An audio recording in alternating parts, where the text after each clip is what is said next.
Okay, so we are on record, and thank you so much for being here today. We have a full agenda. We have a special guest. We're excited to introduce some new people. So it's going to be a good hour and a half or so. We don't have anyone registered for public comment, so we'll speed through that. Let's go ahead and call roll. Dr. Bowser. President accounted for, ma'am. Thank you. Dr. Kraft. New Year. Ah, yay. Hello. Kristen Donaldson. I'm here. Lena De La Cruz. So, thank you. Dr. Glenn. Simone Hendricks. Present. Heather James. Here. Nancy Patterson. Here. Shelley Ramos. Here. Dr. Roper.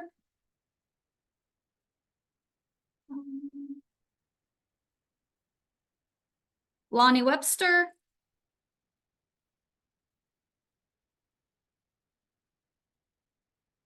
Madison Yandel. Here. All right. And we got a message in the chat from Lena De La Cruz, just to let us know she's here. Oh, no. Okay. Yeah.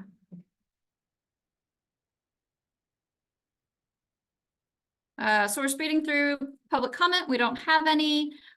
We do have two new council members, and that they were introduced in the email that was sent out last week.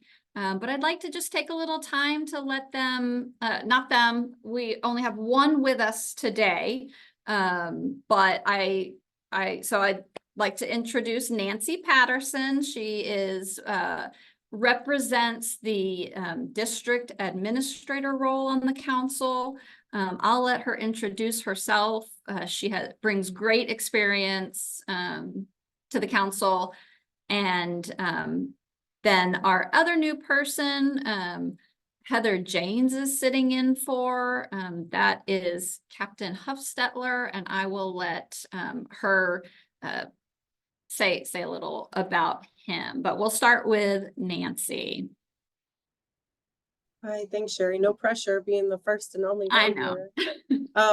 I'm excited to be here and very grateful for the opportunity to collaborate with everyone here about educational opportunities for our military connected children. This is my 19th year in education. All 19 years have been in Killeen Independent School District in the Fort Hood, Fort Cavazos area. I have the perspective of being a middle school teacher, being a high school administrator, being an elementary school principal, being a district leader, working in different special programs, overseeing advanced academics and different things like that. But I also bring the perspective of being a military child, formerly a military spouse, was a soldier also, and I've been a military mom. So I get to see the world from lots of different angles and very excited about doing this work and really truly excited about getting to know all of you. Thank you.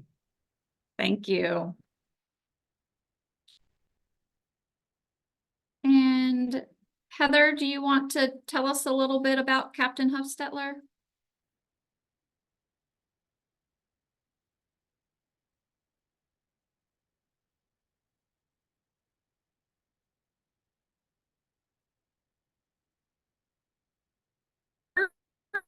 Been on board for about 2 months now. He does have 6 children. 5 of them are currently in schools. And his wife is a teacher in a... Heather, you're kind of clicking in and out, so we're missing some of the things you're saying. Is everyone having that same experience? Okay. I So think I got kicked out. Okay, we can see you, or I can see you. Yeah, I got kicked out. My internet's going in and out here, so I apologize. That's okay. I think we heard that he has 6 kids and we all were like, He does. 5 of them are currently in elementary through high school, and his wife is a teacher. okay. Great, thank you. You're We welcome. we hope that we will see him in April and we'll give him some time to share a little more. Thanks for stepping in for him. We appreciate that. So we have Rebecca Matz with us. She is with TEA, and she is the Early Childhood Program and Enrollment Specialist. And so she's going to tell us a little bit about pre-K and give you an opportunity to ask questions. So I'll just turn it over to her. Great. Thank you so much. So like Sherry said, I'm Rebecca Matz. I'm the Early Childhood Program Enrollment, and now I also have partnership added to my title, and partnership specialist. So I am going to share some things about pre-kindergarten eligibility for you guys. If you want to go to the next slide. Thank you. So Texas Education Agency does oversee free public pre-kindergarten for eligible school children in our districts and our charter schools. Individual districts, they might have some other programs for pre-kindergarten for ineligible children, as well as offer some partnership classrooms with things like Head Start or private childcare providers. But just for the sake of context, I am going to review some of the eligibility information for free public pre-kindergarten, and then also expand on that eligibility criteria for our military members. We can go ahead and go to the next slide. So this is the criteria for being eligible for free pre-kindergarten, which would just be as enrollment and state funded. A student has to meet one of the following eligibility criteria. The first part of that is going to be age. So as you can see on the slide, it talks about being 3 or 4 years of age by September 1st of that current school year. Just a quick note about the 3-year-old there. The 3 is that a pre-kindergarten 3 program, that is going to be a local education agency decision. It's not, does not have the same statutory requirements as pre-K 4 does. But the other criteria are unable to speak and comprehend the English language, is considered educationally disadvantaged. This means that a student is eligible to participate in the National School Lunch Program. And if anybody does have questions on that, I'm happy to answer those. The other are including that a student might be experiencing homelessness. The 2 that you see highlighted on your screen are the ones that pertain to our military members. So one is either the child is the child of an active duty military or armed forces member, or the child is a child of a military armed forces member who was injured or killed while serving active duty. And then the other 2 that you see on your screen here are that this child was or is currently in foster care. And the other one is the Star of Texas. The Star of Texas is an award given to firefighters, first responders, and the other one is currently escaping my brain right now. Emergency medical first responders, firefighters, and a peace officer. So those are criteria that a student would have to meet to be eligible for free pre-kindergarten. And then if we go to the next slide, we can go into a little bit more. I did already explain the piece about age. The other things about age that we like to note are that if a student does qualify for free pre-kindergarten at the age of 3, that student does remain eligible in their 4-year-old year. So they can also attend free pre-kindergarten at the age of 4. There, on the school side of that, there are different funding codes and things that are used for that. And again, if anybody has any questions when we get to our time for questions, you are more than welcome to ask that. But I do like to point it out, sometimes there's a little bit of confusion around the age piece. But again, just remembering that not all of our local education agencies offer a pre-kindergarten 3 program. So it's always best to kind of contact your local districts just to see if they do have that information or do offer that program. If we go to the next slide, you'll see some information about pre-K 3. So as far as the eligibility criteria go, those are exactly the same as pre-K 4. Those pre-K 3 students, just like with our pre-K 4 students, they do generate the same amount of funding. For pre-K, it is a half average daily attendance or half ADA. Funding is what our pre-kindergarten programs generate. Like I said, students that are eligible as pre-K 3, they also do remain eligible as pre-K 4. And then we've kind of talked about the local decision piece. The other thing to note about pre-K 3 versus pre-K 4, this is a difference. Not all 3-year-olds must be served when we're talking about a pre-kindergarten 3 program. And so as you can see on your screen, things like waitlist and or lotteries, those are perfectly acceptable to have when you're just having a pre-kindergarten 3 program. Those things are not applicable under the pre-K 4 piece because our pre-K 4 students are eligible students. They must be served full day under a pre-K 4 program, and they also have the high quality pre-kindergarten requirements. But those things, again, don't apply to pre-K 3, which is why we can have things like waitlists or lotteries for that program. And then we can move into the next slide. Thank you, Sherry, for being on top of that. So the Student Attendance Accounting Handbook, or sometimes it's locally referred to as the SAW, this gives us a lot of great information about the criteria, especially regarding our military connected students. So this is going to be a great resource. And one of the slides I have has just kind of a list of resources for you guys. So when we get there, the key about the military connected students, all of the language that you'll see ties to that a student or that parent or guardian was or is serving active duty. So it outlines all the different criteria, as well as provides examples for our local education agencies that they can use to verify a student's eligibility for these various criteria. And especially for our military connected students, this information can be found in our Student Attendance Accounting Handbook, or the SAW, and that is found in section 7.2.5. So all of section 7 is related to pre-kindergarten eligibility, and then focusing in on those military members. We'll start in section 7.2.5. But when determining a student's pre-kindergarten eligibility on that basis of membership of a parent in the armed forces and those that qualify as a member of the armed forces, you can see here on the slide that, again, it includes that active duty uniform members, parents, or those official guardians. And then you can see the different branches listed there. It also could include those activated or mobilized uniform members of like the Texas National Guard, which could be Army or Air Guard, or active or mobilized members of the reserve components. And then children of uniform members who might be missing in action or were injured or killed. That is the other criteria when we're looking at the pre-kindergarten eligibility information. And Sherry, we can go to the next one. Thank you so much.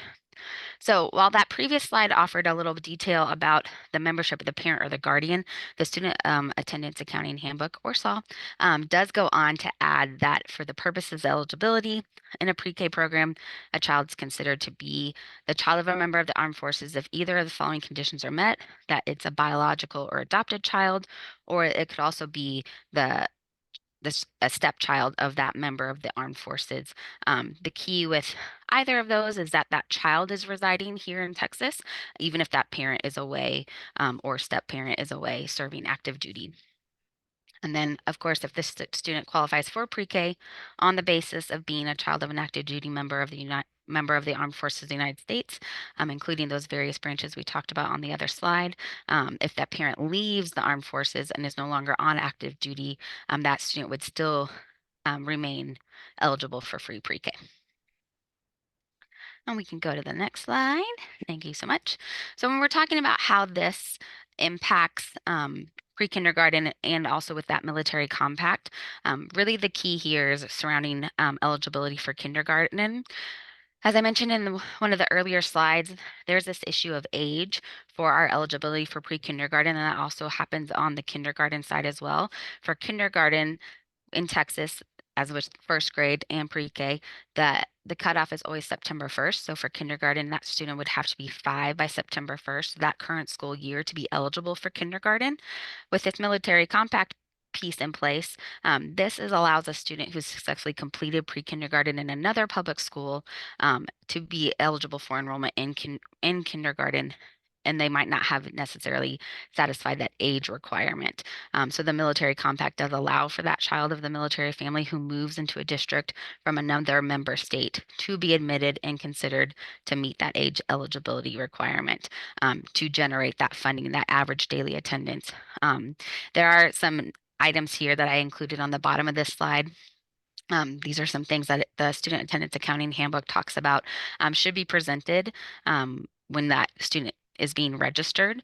And so I just wanted to include it here for you, but you can find, if you wanted, I linked the SAW, and if you wanted to go take a look for it yourself, you can find it in that section 11.9.2.1. So for the impacts of this for early childhood, looking at it from that lens, for kindergarten and pre-kindergarten, just by allowing a student who has successfully completed that pre-kindergarten program in another public school, again, they can be eligible for kindergarten and be determined to have met that age requirement through the military compact.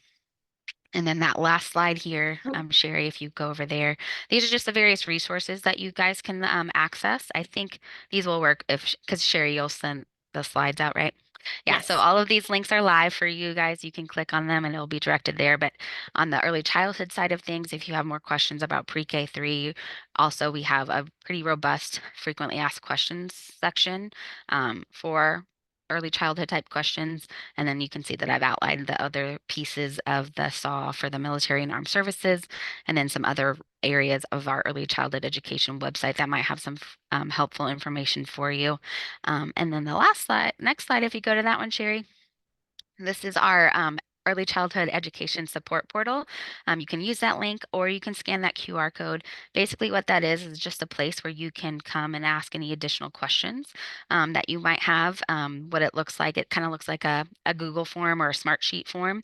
It will give you some preliminary information. It gives you information about pre-kindergarten eligibility and the other topics that surround early childhood, and provides a little just content information.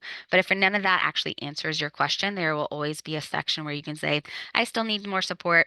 You ask your question and then it gets routed to the person on our team who can best support you. Pre-kindergarten eligibility will always come to me. If there's anything else related to early childhood, it will go to that person.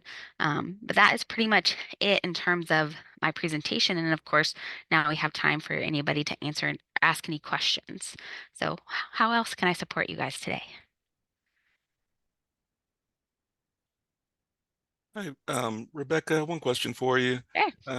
With when you're talking about the children of military members being eligible for free pre-K if they're on active duty, Mhm. is that Title 10 only? Nope. The way that it's written in statute for that piece is just that the child is a child of a member while serving active duty, or on the other side of that is that the child, that parent, if they were injured or killed while they were serving active duty. Active duty for the statutory impact, it's always in there. The way it's described is it says active duty for both of those. Oh, okay. Yeah. Dr. Roper?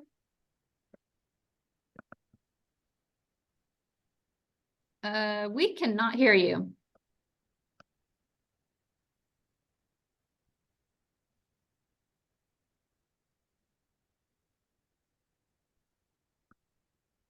Mm-mm. You know, we got a mute button now.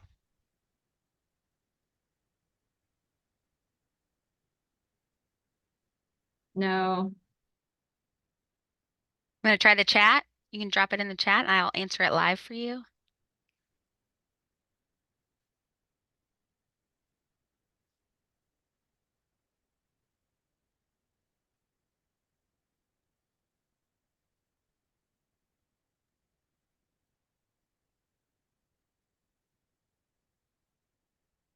If anyone else wants to jump in with any questions while Dr. Roper is.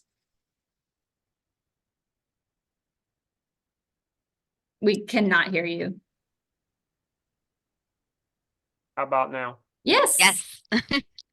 Jesus Christ. Okay, I'm sorry. I thought that, never mind.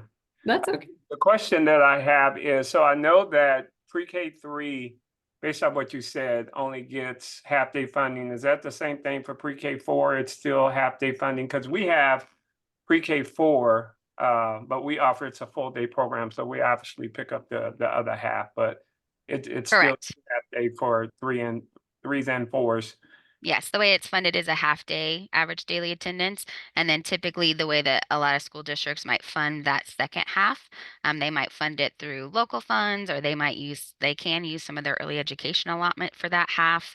There's a variety of ways that our school districts fund that second half of the day for their eligible force. Is there ever any talk on fully funding pre-K? I mean, I think it comes up from time to time, but it's nothing that I've seen currently. Okay. Thank you. Of course. Thanks for asking. Rebecca, I have a clarifying question. If I understood you correctly, you talked about military connected children who've completed pre-K, but maybe have not yet met our Texas age requirement to enter kindergarten. If they've completed pre-K, we can treat them as if they've met the age requirement and enroll in kindergarten. Did I understand that correctly? If they're transferring under that military compact, yes, they could Okay. essentially they're satisfying that age requirement through the military compact. So, generally speaking, we'll get this question a lot when you have like a 4-year-old who's transferring from out of state when they're technically not 5 by that September 1st cutoff. With the military compact, this basically satisfies that age requirement piece if they have finished pre-kindergarten in that other state. Because obviously under the military compact, all of the states are part of that. But that's how that works and impacts that pre-K kinder age group. And is there a limitation on the type of pre-K program that they complete?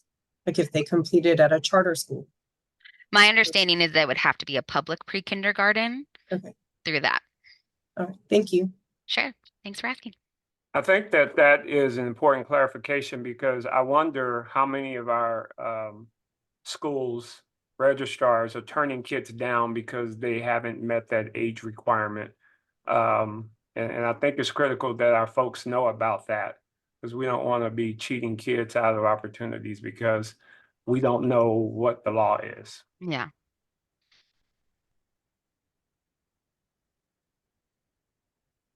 Any other questions for Rebecca?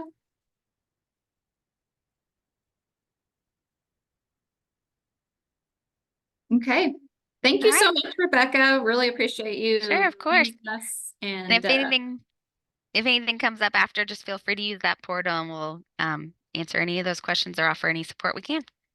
great, thank you. Thank you guys. Have a great day.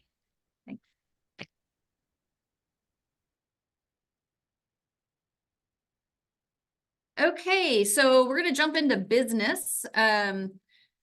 The last meeting in October, we talked about term lengths and made some decisions there. And so that has been put into the operating procedures, and we just want to get your final approval. So this is what was determined.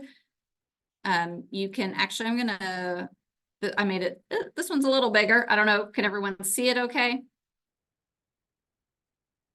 Okay, so essentially what it's saying is that, sorry, I actually need to see this one really quickly, and then I'll switch back to the bigger one. So members of the State Advisory Council who are appointed or designated to their position shall serve until there's a change in post or the member steps down. And so 1 through 6, those are those positions.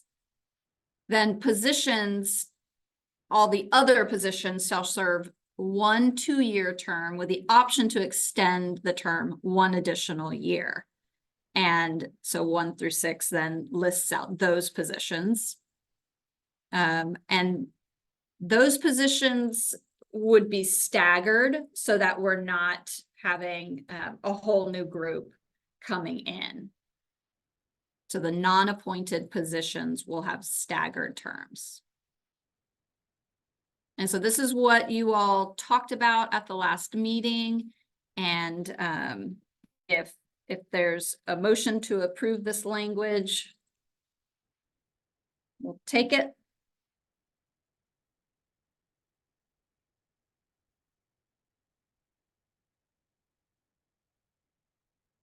Or any questions or discussion?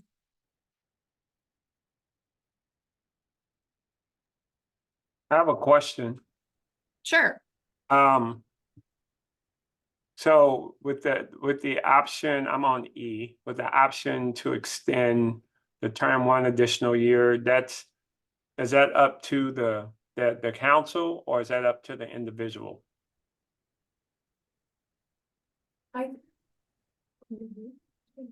Yeah, sorry, let me move my stuff around.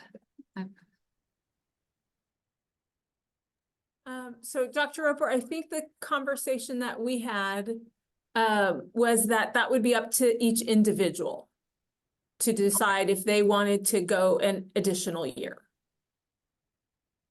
So is it addressed somewhere in our procedures? So there are only so many number ones, right? On E, there are only so many number 3s in Texas. So those numbers are limited. So not that I'm trying to find a way to get back in, that's not what I'm doing. But can the people who have served previously come back and then serve again? And is that addressed in our operating procedure somewhere?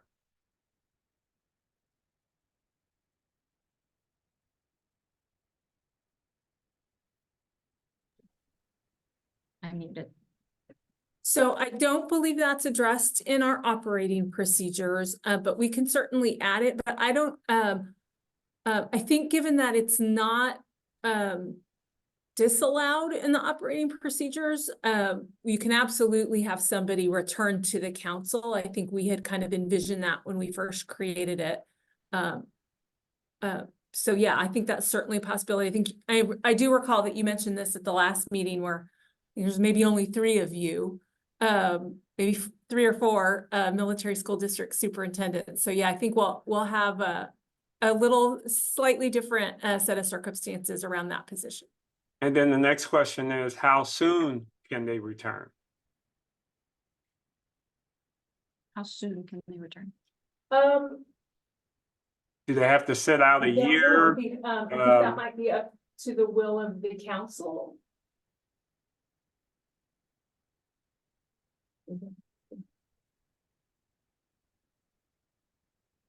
Did you all hear Kelly? Okay. Sorry. I muted. Sorry, Sherry and I are in the same room and we're managing mute buttons not very well, so apologies. But Dr. Roper, if it would make you feel more comfortable and you wanted to offer an amendment to address that position, you're more than welcome to. No, I'm just trying to think ahead, because you may have, like I said, because we're so limited on people in number 1 and number 3, you may have some people who may not want to serve in this capacity, right? So I don't know if we just need to get some language in there to address, like I said, how soon can that person say, I do the 2 years and then I do 3. And then you say, okay, we're opening it up to another military school district superintendent and nobody wants it, right? Yeah, I don't want to do that. What do we do at that point? And the same thing with number 1. So I'm just throwing it out there. We don't have to do it for me. Since we're kind of new at all of this and we're just trying to get all of this stuff together, is that something that we need to address in our procedures?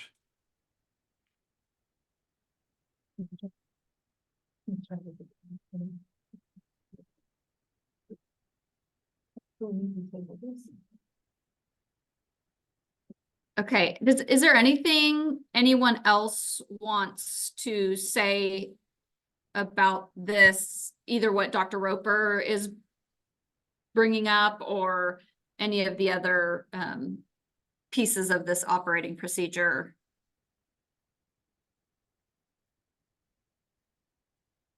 Sherry, I do think it's a valid point that there be a statement added, an amendment added to say something like, members are permitted to serve consecutive terms, or if they're not permitted to, serve consecutive terms, then there has to be a stated mandatory sit-out period, and whatever that is.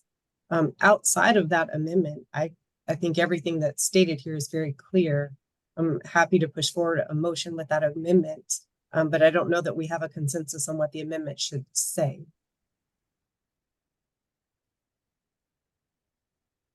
Thank you.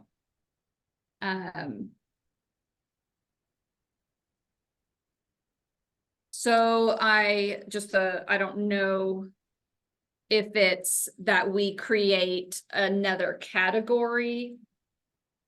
So we have a couple of the positions that Dr. Roper mentioned maybe in a new category.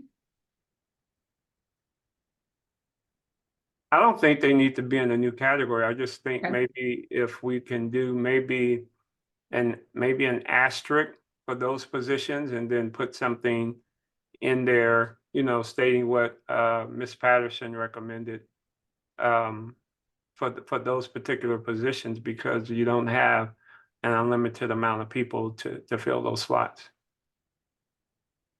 So I think what she recommended is a good something to add. Okay, so what I took down is that a statement added that members are permitted to serve consecutive terms.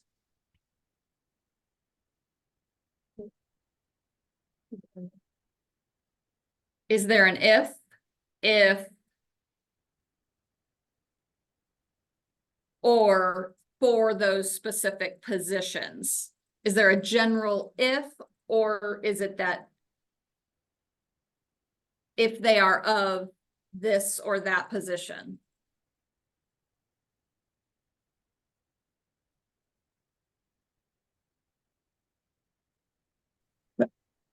My opinion, and it's only worth my opinion.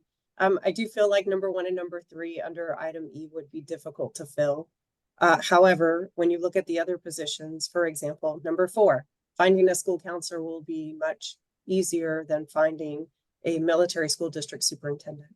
So I do feel like it's appropriate to designate rules 1 and 3 under item E to say that if a replacement or new council member is not available to serve in the roles designated as 1 and 3, that previous council members may serve consecutive terms to fill the role.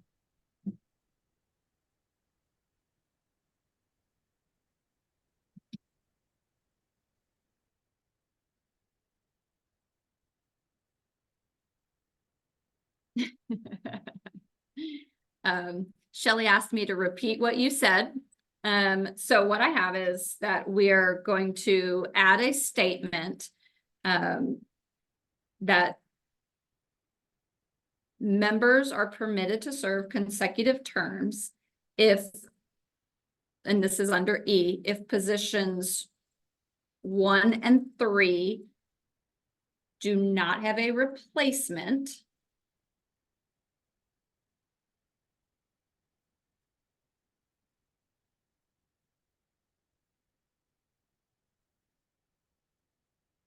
Nancy, do you want to fill in the blank, or does that cover it? If positions 1 and 3 do not have a replacement.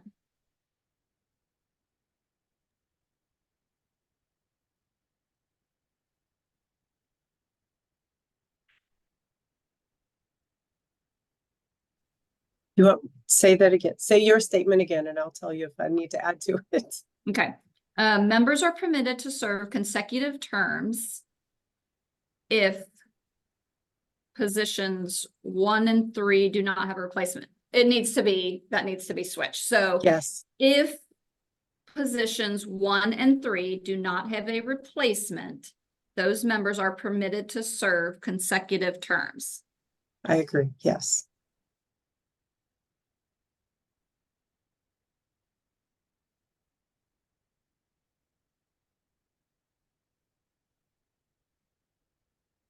And again, I think that if you just put an asterisk by 1 and 3 and then put that right after 6, you don't have to, I don't know if y'all want to set it up that way, but to me, it makes the most sense just to asterisk those and put that statement.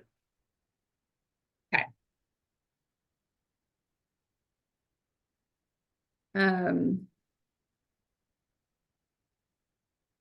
we have a motion to approve that language? I brought it up. I'll make the motion. Okay, and do we have a second? I'm happy to second.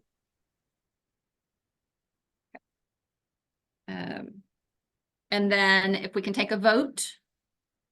All in favor, say aye. Aye. Aye. All opposed? Get that. Could you try again? By the way, you have another request. Sorry, guys. Siri is voting. All opposed? Say nay. Or okay. All right, then I will draft that and bring it back in April. Sorry to be adding to your workload. No, that's great. I think that's what we needed. We heard that last time, but we did not capture that. So I really appreciate you all trying to get this right. Because it is going to come up, like you said, it's going to come up, and we're glad to have it the way it needs to be. Okay, so the other thing we talked about at the October meeting were the 2024 council priorities, and we just want to take it a step further. So just a reminder of what you talked about. You all identified the following stakeholders as priority for connecting with in order to get military compact information to them. It was parents, principals, and registrars. And so our next steps, we want to narrow that focus, get you to really think about who we would want to focus on for 2024, and then maybe set a goal or some activities.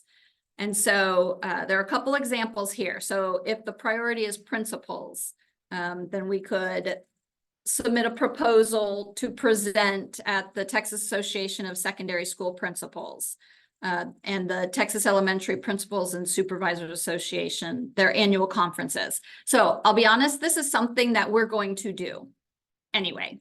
So this is an example, but we will be doing that.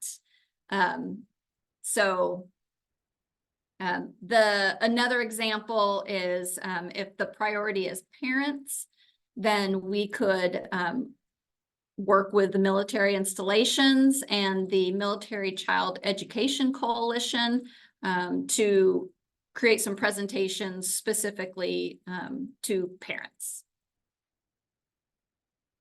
So we just want to open it to what you all think about what is the priority for 2024, and then what could be what could be the goal or some activities associated with that.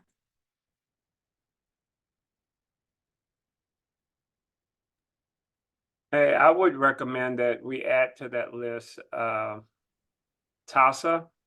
For instance, we have our midwinter conference starting at the end of January. You have a lot of superintendents, secondary school administrators. It's thousands of people. So not that you're going to get all of them, but you may get some who don't go to TASSP, who may go to midwinter. So I would recommend, I mean, obviously it's too late now, but for next year, that we throw our hat in there to present at TASA midwinter as well. I agree. Thank you.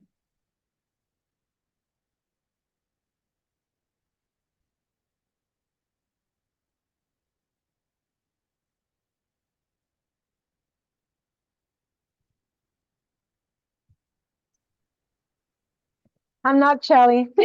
Yeah. I'm Hi, Lena. Thank you. In terms of the registration, I would love to see if like a document or something. In our district, that question is your family is military. It's so general that sometimes I think we're missing students. Because if your service member active duty, most of them say no, but there's not a question saying, is they retired? Because they may qualify for that year when they transition to the compact.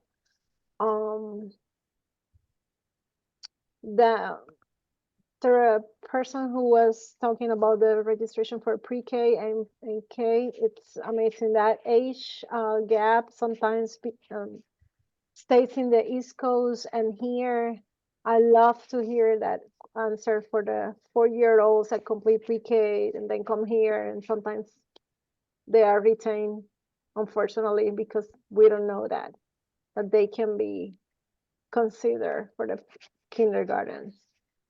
So any print material, any presentation, something that we can distribute with the districts to do that central registration more equal, let's say it that way. I'm just, because I was doing this for something else, and so it's just on my mind. So I'm kind of asking Shelley what she thinks or what others think. When you're saying this, I'm thinking a one pager, just a one page that gives some highlights, but then where to go for more information, or so, and that it might be something we could distribute to registrars in different ways. To the district. So I mean, there's some districts that are very active with military families, but there's some that don't. But we still have families that are coming and growing areas that probably were missing. With that, just question if your family is active duty. Sometimes it's completely missing. I miss it when we moved here. We didn't know we were covered for a year, because it only questioned if your family is active duty. I think on every registration, it should be something extra. Okay.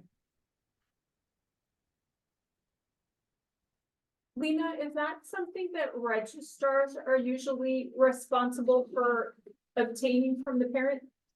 They do via PowerSchool the registration, and I can send to you our example registration. It's like working, they created at every district at the central registration. Maybe something that we need to encourage more directly with central, like be more specific when you do that military question. It's student support, student information system is the one that create that application for registration.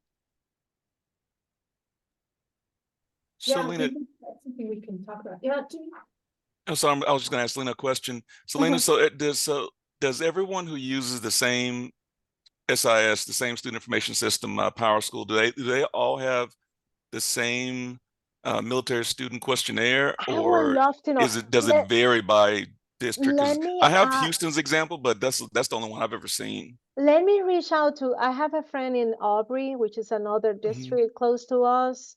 I can reach out to like different registrars to see what they have on their application.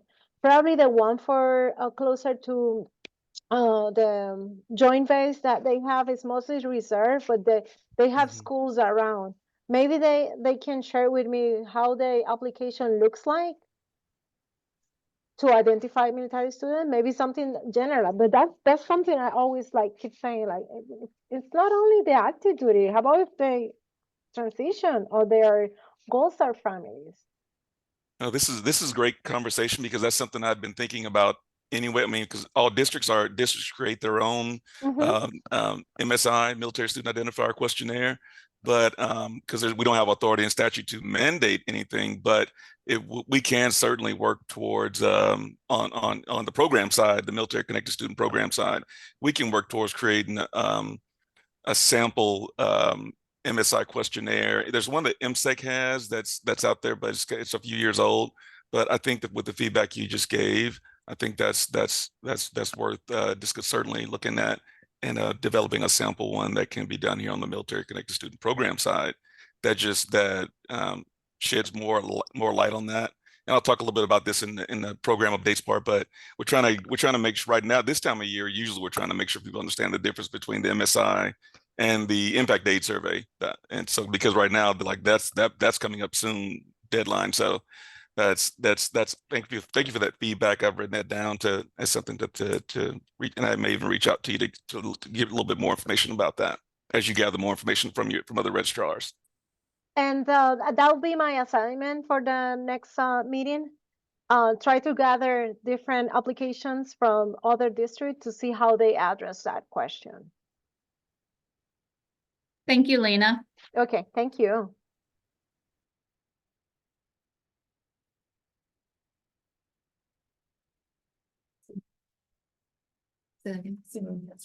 Oh, Simone. Yes, I just wanted to add, I do feel that parent education should be a priority because many of our parents are not aware of the MIC3 and how it can help with transition, or they become aware when there is already an issue. And I just want to offer that, the school liaison officers and all of the installations are also able to help with those parent workshops and parent education. I just wanted to add that.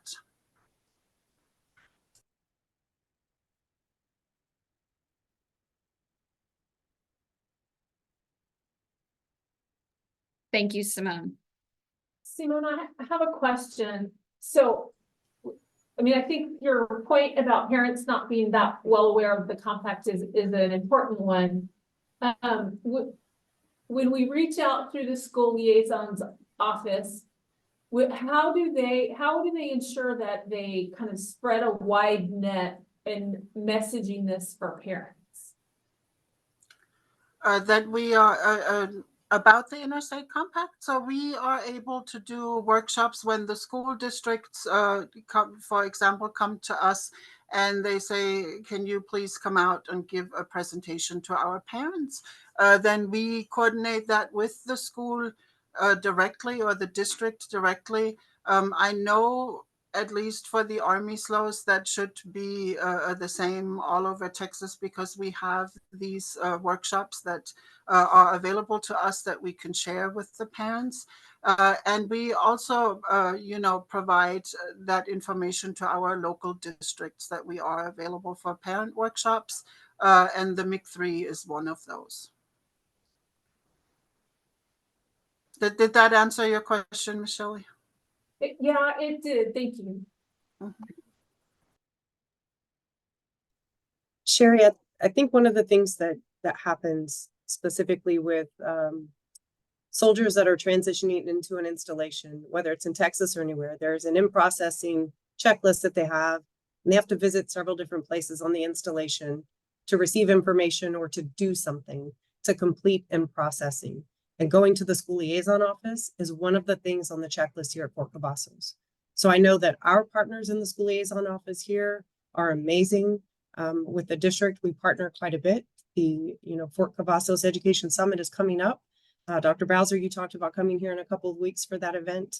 If there were, ready deliverables, whether it's a one-pager or a QR code that takes you to a 3-minute video on what MIC3 is and how it can serve students specifically in Texas, and we distribute that across the, whatever 13, 15 installation areas or districts surrounding them, and ask for the school liaison offices on those installations to share that during in-processing, I think that would be very helpful.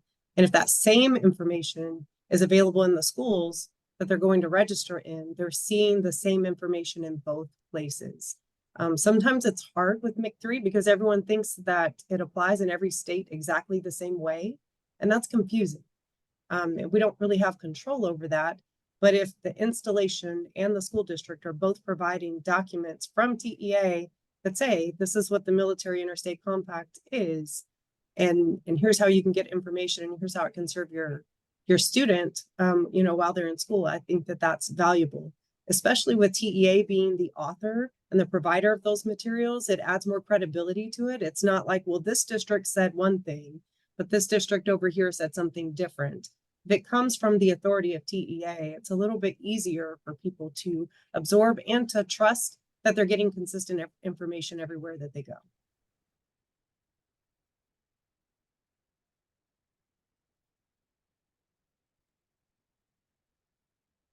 I would also, Yep.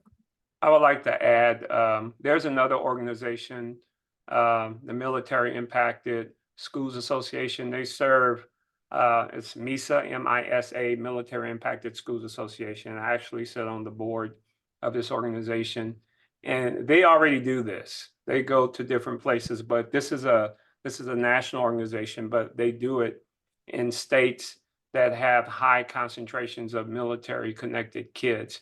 And so they already go around doing presentations on the military compact. So they may be a good resource for TEA to use to help you guys get this done.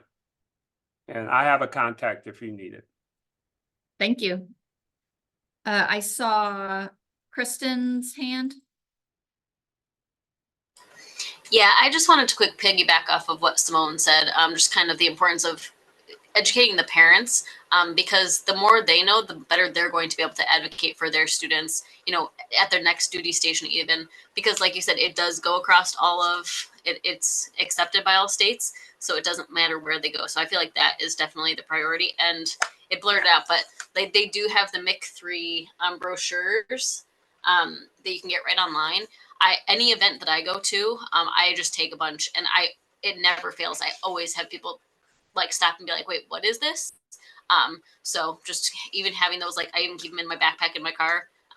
Just keeping them handy is another way to spread that and help teach parents to help them advocate for their students better. Thank you. Are there anyone else? Let me see if I see any other hands. Okay, so what I heard was that it could be helpful to have a one-pager for registrars or some kind of written information for registrars. Likewise, something similar, maybe a one-pager for the installations for school liaisons to have that they can then distribute to districts.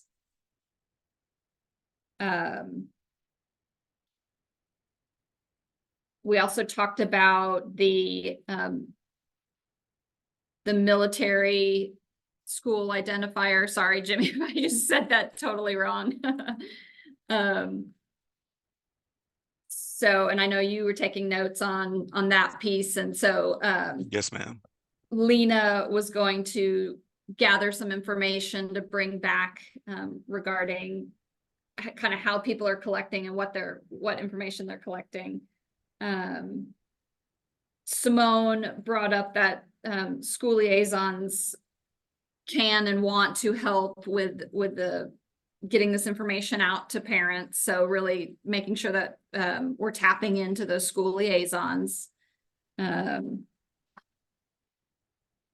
then Dr. Roper looking into the Military Impacted School Association and seeing what presentations they do and how we can utilize that resource as well. So those are all the things that I heard and wrote down. Did I leave anything out?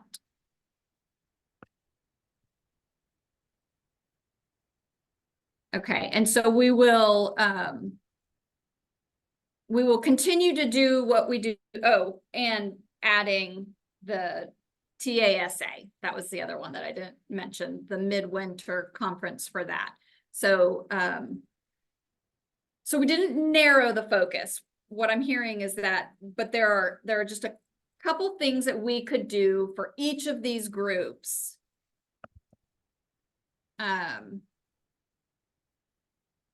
Versus focusing on one of those groups.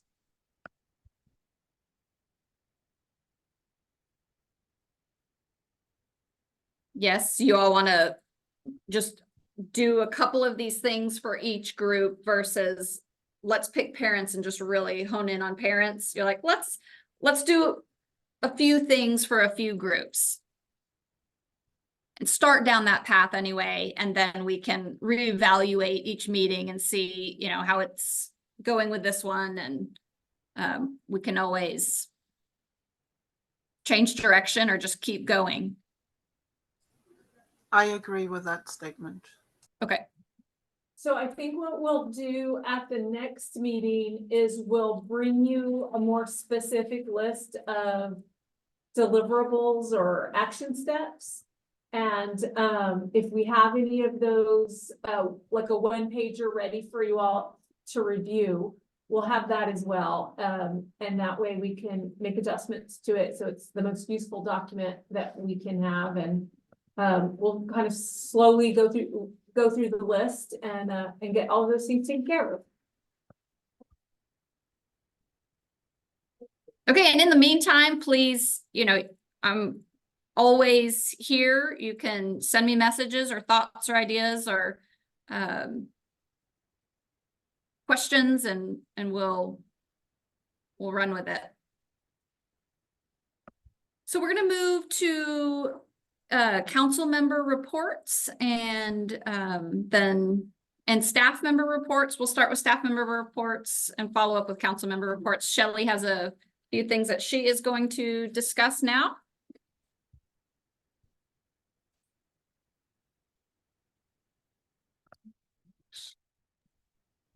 Can I share my screen? Yeah, sure. Okay, I am going to share my screen with everybody. So bear with me just a second. There we go. Not yet.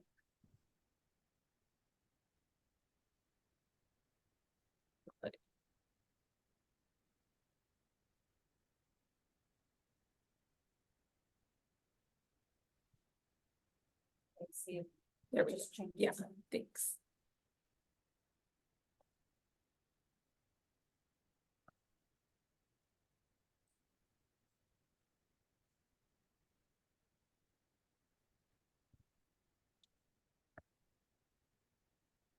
All right, so I wanted to just give the highlights in, gosh, it's been a while. In October, I attended the MAC3 annual business meeting, which is the annual meeting where all the commissioners and school liaisons from around the country get together and go through you know, whatever agenda items are of note this time. So I attended, we were in Richmond, Virginia this year. In terms of like big ticket items on the agenda, I would say probably there was the most discussion related to the commission's budget and future in-person meetings. So I'm not sure how interesting that is to you all, but there are also, there was a really great panel presentation that was done from Virginia. And it was on a project, it was on a program called Project Success, which really works with special needs students. And it was phenomenal. And there were some students there that came and presented. And really what this organization does is they try to create job training programs and then highlight job opportunities on base for students with special needs. And it was really interesting. I will see if maybe I can get a video of that to send out to you all, because it was really terrific to hear what they were doing there in Virginia. And I understand that it's around the country. So other installations probably have that program as well. So really there wasn't anything terribly, maybe for a change, terribly controversial or like a hot topic item, like I said, other than the budget for the commission. We do have a number of new commissioners around the country this year. So I'm gonna continue to serve in the role as the training committee chair for MIC3. And this year, we're gonna be focused on some online virtual training for new commissioners. Excuse me. But the big piece of information that we shared with the commissioners is the launch of a new training portal. So that's the reason I'm sharing my screen, is that I wanted to show you, in case you want to share with anybody, how to access that training portal. So it's really easy. It's just off the main MIC3 webpage. You click on training portal and it takes you to the site. And then what's in there right now is the Compact 101 training. So you can see on my screen, this is my dashboard for it. But you can see you can go to the courses that are identified and take the training on completely self-paced.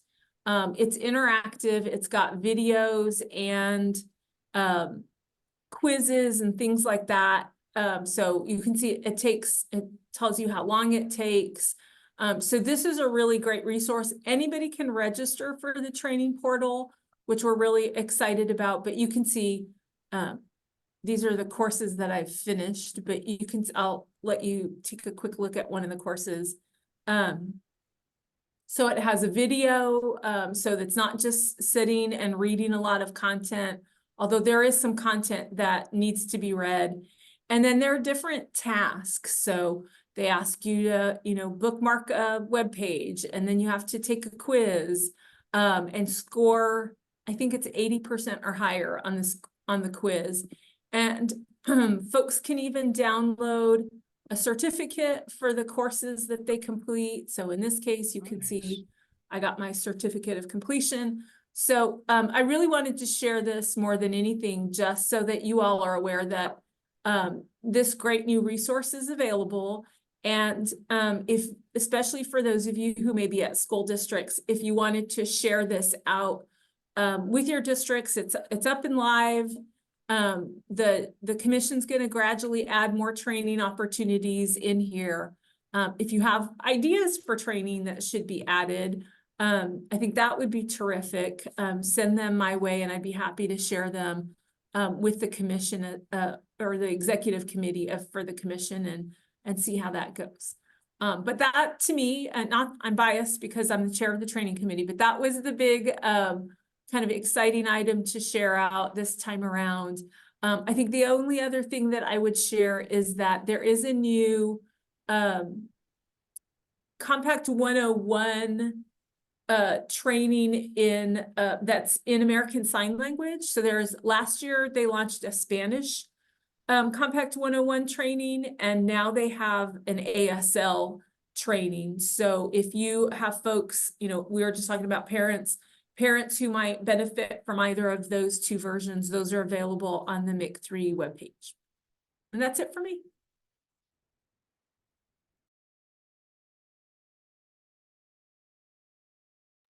Thanks, Shelley. Any questions about that? Anyone? That's super exciting, Shelley. I can't wait to start sharing that out. That's fantastic. That's fantastic. That's fantastic news. Thank you.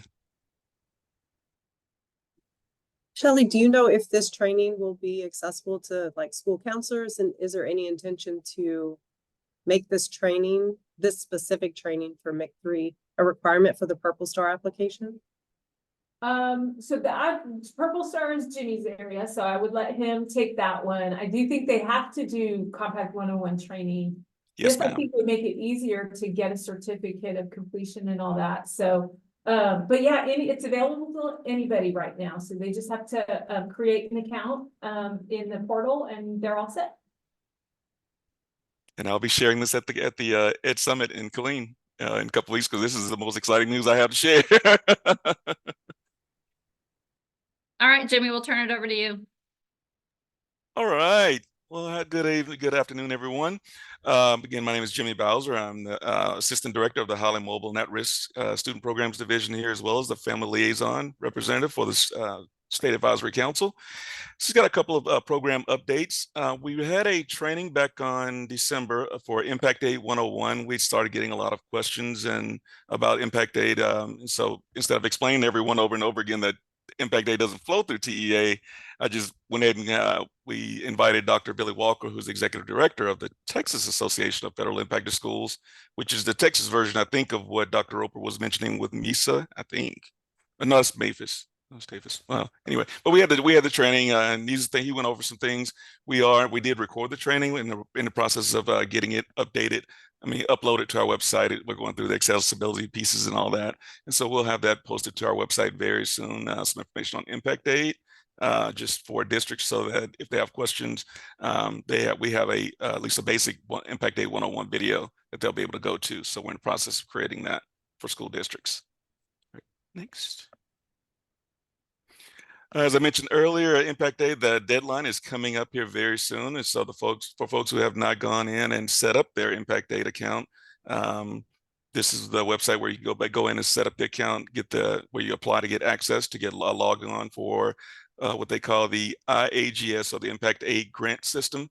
And so there's lots of information. There's lots of training out there. We're going to be linking some information to that page, to our Impact Aid site as well, from the Department of Ed page. So we have a lot of it. We're building out that page, and have some information there available. But the deadline, go to the next one, Shelley. The deadline coming up is the end of this month for the fiscal year 2025 applications. I was able to log in and see that lots of people have gone ahead to start filling out their applications. And so if you haven't filled out the application yet, be sure and get that in. It's assessed a 10% penalty if it's not received by the deadline. I also wanted to share the liaison, the contact aid for the liaison for our state. We have it here. So when Sherry sends out the presentation, everyone will have access to that information for Alejandro, who's our state Impact Aid liaison, and can answer any and all questions really regarding Impact Aid for anyone here in the state of Texas. And we have a state someone here at TEA, Didi Garcia. She's the Assistant Division Director for Federal Compliance, and she is the state education agency contact person for Impact Aid. And she helps verify applications and things like that. When I talked to her about kind of what her role was, she said so some of the smaller school districts will reach out to her to help get verification for the application. But that's that contact information. All right, coming up, it's that time of the year, folks. So you're getting ready to go into Purple Star season. And so we had an interest meeting, a fall interest meeting back in October. That information is posted, and it'll be here in the presentation, and there's a link to it here in the presentation, a PDF copy of the presentation. But we have a spring meeting coming up on February 20th. And we hope to see the registration link is here already. And so for those folks that don't know what a Purple Star campus is, it's a designation that was established by the legislature to recognize campuses for demonstrating support and commitment to meeting the unique needs of military connected students and their families. And so we are hoping to get more applications this year. Our goal is to grow the program, to make sure there's Purple Star schools in nearly every area where a veteran may want to either retire to, or PCS to, or live. We're trying to make sure we have schools in all those areas. And so we're working with our small and rural area of the agency to try and get more schools to apply in that area. We also have a charter school presentation coming up that we're trying to get set up to try and get more charter schools to apply as well. But the application is coming up. It's going to open on April 1st and close on June 6th, I believe is the date. And so more information will be coming out about that soon. And I'll be mentioning this and some of our webinars and upcoming newsletters and things like that. And so it's that time of year to start opening that up. So we look forward to that. And just to review the criterion for our folks, because I know we have some new council members here. Here's the criteria for Purple Star. They have to have a campus-based military liaison, and the campus-based liaison does have to take the MIC, the MIC3 101 course. And so they have to develop a web page that's for military connected families. They have to have a student-led transition program. They have to conduct professional development for staff related to the unique needs of military connected families. And they have to participate in at least one of 3 initiatives to support military connected students and families. And that's things like adopting a resolution. You can celebrate Month of the Military Child, which is in April, coming up here, or do some events around recognizing military families during Military Family Appreciation Month, which was in November. So we did see that some school districts were like, posting things, for that. And so those things will be the evidence that you would attach to your application to show that you've done these things to support military families. Again, once they get the designation, it lasts 2 years, and they have to reapply every other year to maintain a designation once they earn it. And currently there are 321 Purple Star schools here in the state of Texas. And if someone ever wants to know where one is nearby, they can go to Texas, txschools.gov, and there's a filter there for Purple Star schools. You click on that filter and it'll list all the Purple Star schools. And so we're as the agency is pushing everyone towards txschools.gov, we wanted to make sure that we were able to get in there as well and make sure that people know how to access and find out where the Purple Star schools were pretty easily. All right, next one. And just as a reminder that once someone earns the Purple Star, they receive a letter from the commissioner from TEA recognizing them as a Purple Star campus. We send them a high resolution logo, Purple Star logo they can use on their webpage, or they can make banners, or they can do, all kind of things with it. Just don't do anything to it, stretch it, or anything weird like that. And then they also get that searchable designation I was just talking about on txschools.gov. All right, with this one, you can go ahead and click there, Sherry. This one, the Office of Ed put out a letter recently in November that talked about the need to recognize military students quickly, and then make sure that once we get them in, if they have special education needs, that we're also addressing those needs and getting those addressed pretty quickly, so we can make sure that they don't experience a break in their interventions that they've been receiving. And so we'll be working, supporting that our LEAs and our families are working together. And I'm so glad we had a rich discussion today around the MSI and what we can do to help make sure schools are identifying kids more quickly. I appreciate that conversation. We want to continue to push to make sure that schools are identifying kids quickly, especially identifying if they have an IEP, and just reminding schools, districts that they have to accept hand-carried records. If the parent comes in and enrolls and has just like a copy of the kid's IEP from their previous school district, the school district must implement that IEP, and they can do another one at that time, at a later time, but they have to accept those hand-carried records and get those kids enrolled. You can go to the next one, Shelley. Sorry, I'm sorry. There's lots of. Sorry, I meant to mention the Department of Ed has developed a website that is specific to this topic of what we call dual coded kids. They're military connected and they're special ed. And so the Department of Ed has developed a website with lots of federal resources that they've gathered all in one place. The agency has also developed a TEA Learns course for kids who are dual coded, military and special ed. And so we'll be putting getting that information out there as well. Go to the next one. Sorry, Jimmy, hold on. I'm having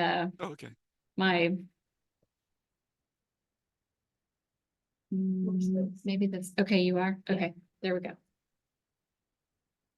I could tell you can keep going.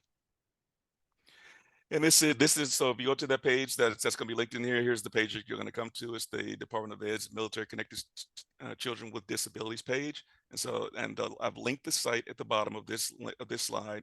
And then over here on the right, you'll see kind of a screenshot of which you see all the resources that they list on this page. So as you can see, there's lots and lots of resources there. Go to the next one. That's it for my staff report. Other than I only have one other thing.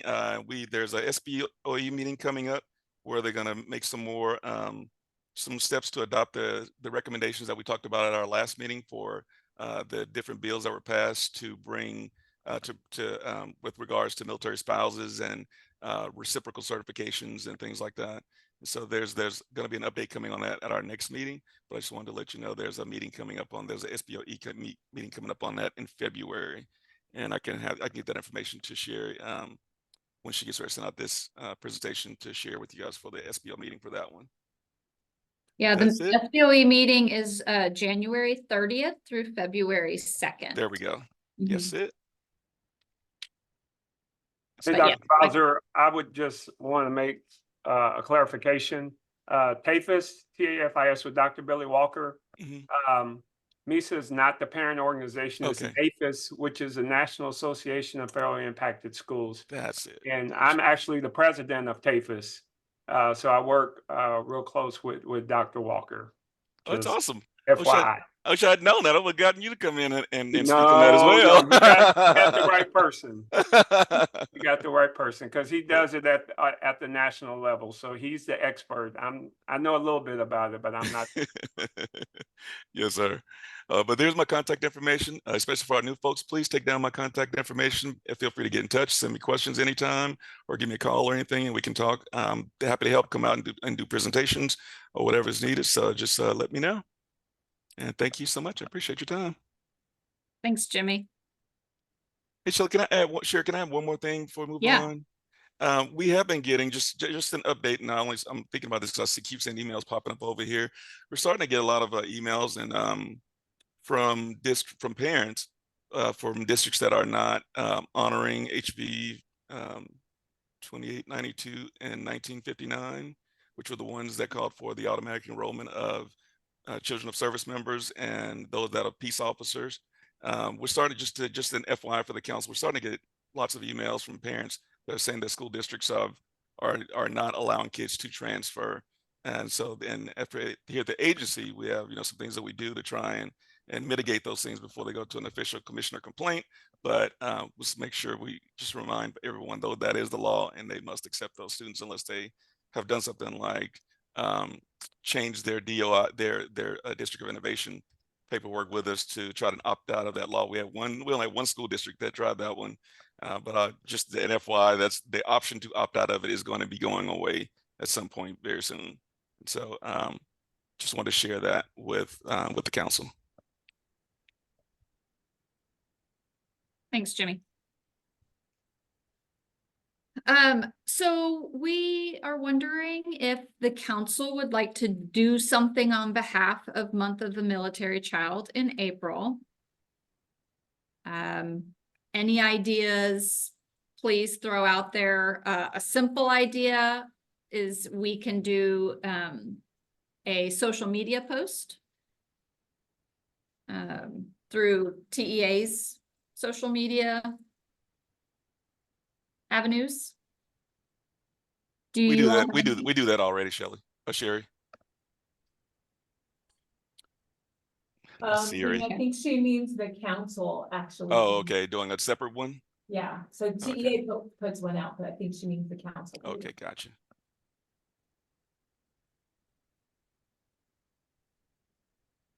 Any thoughts about anything as a council that we could, or that you all could do?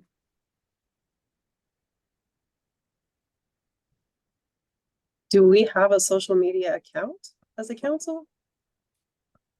No, but we have, you've seen it on the slide deck. We have branding for the council. And so the social media posts would be branded with the state advisory council. Got it. Okay. As a council, could we send like a letter of appreciation and recognition to the commanders of the installations in Texas? That's something that you all would be interested in, yes?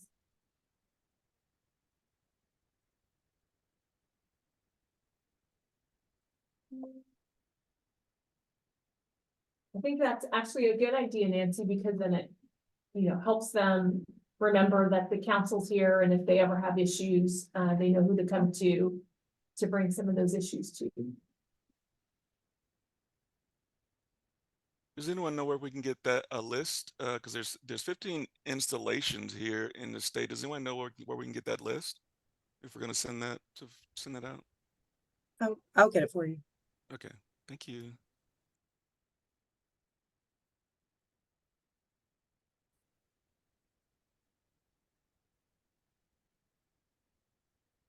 Thanks for that idea, Nancy.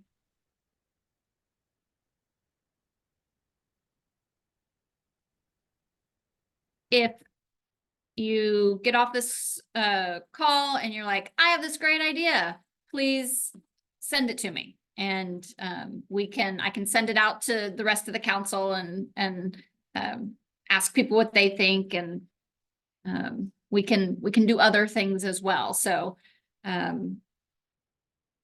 the letter to commanders and maybe a social media post. Our next meeting is in April, so this is something I wouldn't be able to, or we won't be able to wait to bring to everyone at the next meeting. So there'll be some communication in between now and then to do this.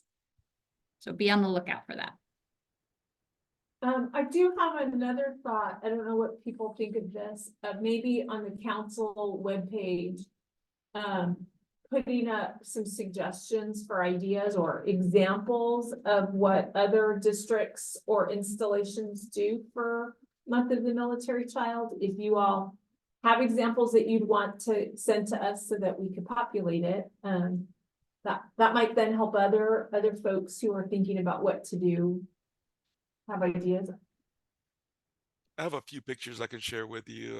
I try to get to schools to whenever, if they're going to do something for that week, I try to go to the schools to be there and to recognize their efforts. And so I have a few pictures I can send to you. Also have some resources on ideas on things to do for Month of the Military Child. The DoD puts one out, MSEC has a list, and there's some others. There's a document called 100 Ideas for Celebrating Month of the Military Child. I'll send that one. I'll send all that over. So he'll populate that, build that page out. Great, thank you. Great ideas.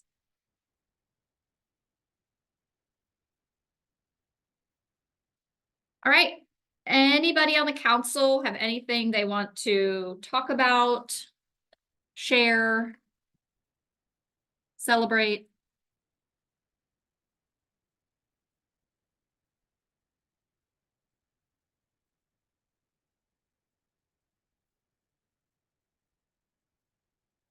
Okay, we will keep moving. We have some upcoming events. Here they are. Jimmy talked about some of the Purple Star campus designation meetings coming up. There is a Compact 101 training on February 12th. That is not at your own pace training. That is a in-person, not in person, but a virtual in-person Live training. Month of the Military Child is in April, and Purple Up Day is Monday, April 15th. Sherry, is that the Texas Day? Is that what Texas decided? Because I hadn't seen that anywhere else. That's the first time I've seen that.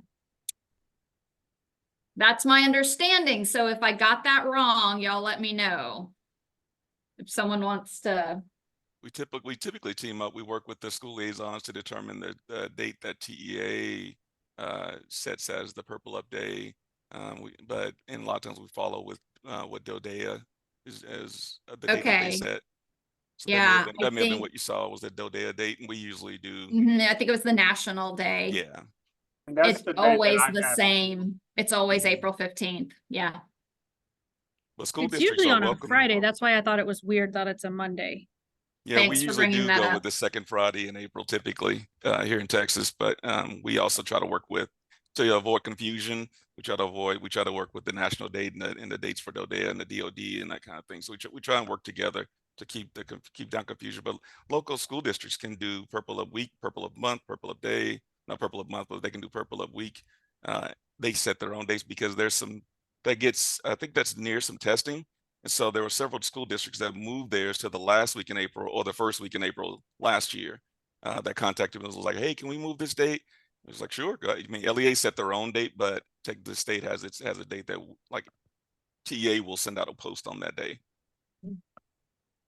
Okay, I just wanted to check because I know that Lori Phipps at the Air Force, she always posts like the dates around the country, and I hadn't seen anything about Texas yet, so I was just curious.